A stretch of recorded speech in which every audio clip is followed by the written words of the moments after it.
good morning po. So ito po is magluluto kami ng bilo-bilo para po sa breakfast po ng church. Kaya po tapos po namin pinilog-pilog yung malagkit. Okay, so binili po namin yung malagkit powder. Ayan, pinilog-pilog. Tapos yan po pinapakuluan na.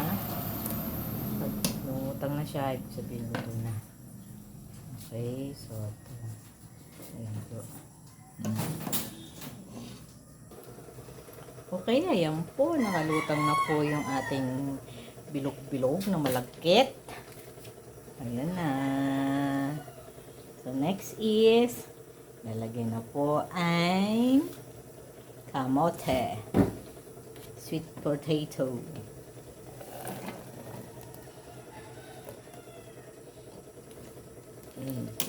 Di ba lumaki? Lumaki nga yung bilog na. Kala namin ganun na yung ano niya. Yung kalaki nung malagkit. Tapos saba.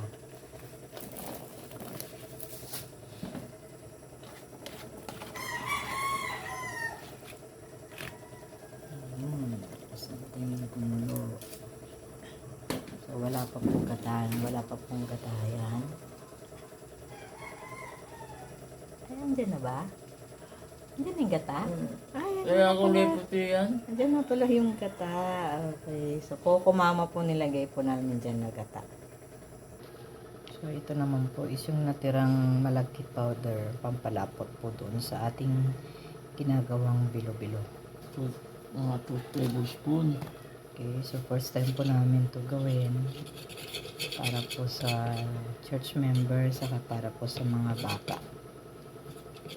Breakfast. Merienda, ginawang almusal. Pampalapot. Inis na merienda, ginawang breakfast. Pulo na.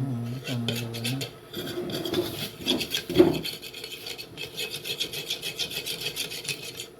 Tapos lalagyan din po namin ng vanilla. Vanilla flavor.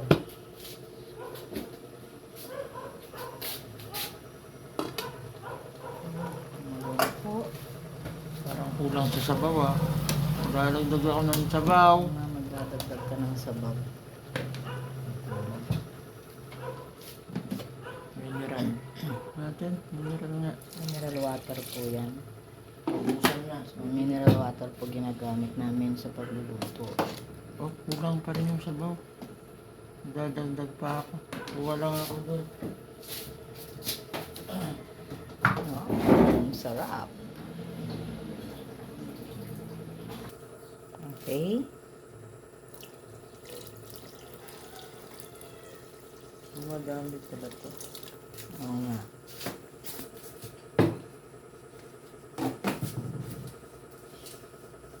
Natin.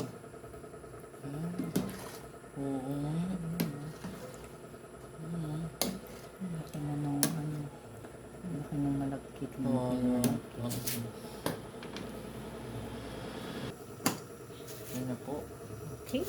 Lagyan na natin yung Lagyan na po ng sugar. Half kilo. Para lumasa na po. 1/4 lang muna tayo. Okay. Lagyan mo na tapos mamaya na. Lagyan na natin yung ano. Vanilla. Tapos vanilla 1 teaspoon.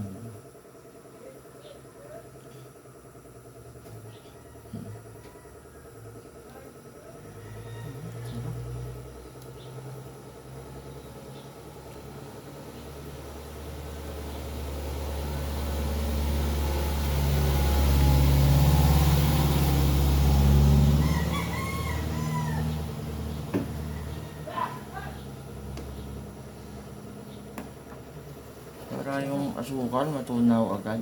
Walang pa nga ng Ricardo. Dapat may langka sa sapo. Wala talagang makabili yan. Wala kaming mahanap na lutong sago. Wala na. Okay na. Titipan pa natin to. Malalim na ba yung mga tiyara? Hindi yung First time kasi, first time. yung sugar kung Tama yung lasa.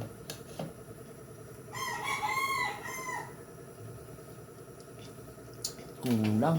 Tabang. Kulang. Ang sukal. Mukhang ano. 3/4. Ano yun? Oop.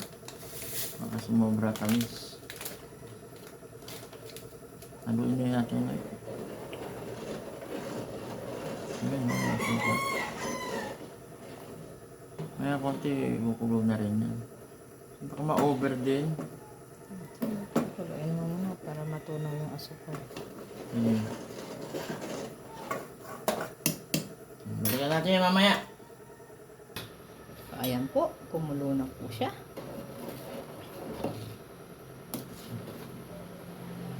Kaya na lang po maluto yung saging. Lalagay na po namin yung palapot. Look. Bigyan. Sayang yung natira. Para lumapot po siya.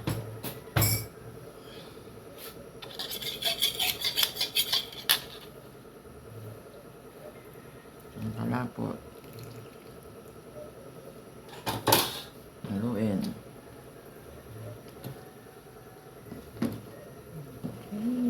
Sarap.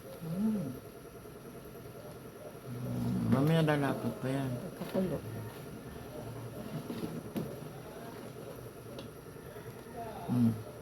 Antayin natin kumulo ulit. Okay, pakuluan po ulit.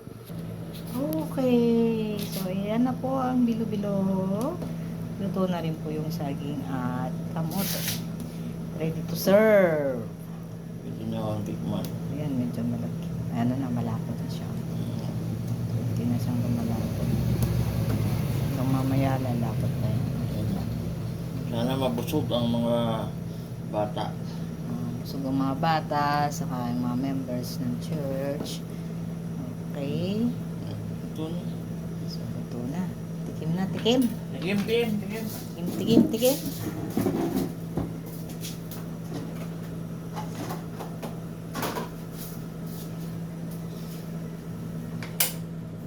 Pinatay na po ang apoy. Ayan na po. At titikman na.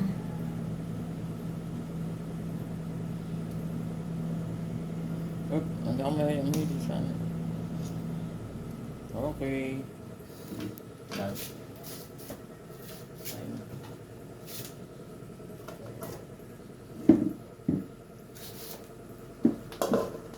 Okay. And to taste. This to believe. Taste is to believe. Pag kulang, Sige. Una. Sarap. Ano? masarap. Sarap daw. Okay. Thanks for watching po. Ready na po ang aming church breakfast. So, and then, sa lunch naman po, ayan na po. Kapag hiwa na rin ng carrots saka patatas para po sa, ano menu natin ngayon sa church lunch? Menudo. Menudo. Okay, thank you Ito pa. very much. Yan po ang recipe ng menudo natin. Lalagyan namin ng raisin. Okay, thank you very much for watching. Kindly subscribe and like ng video na ito. Maraming salamat po. God bless us all. Bye-bye.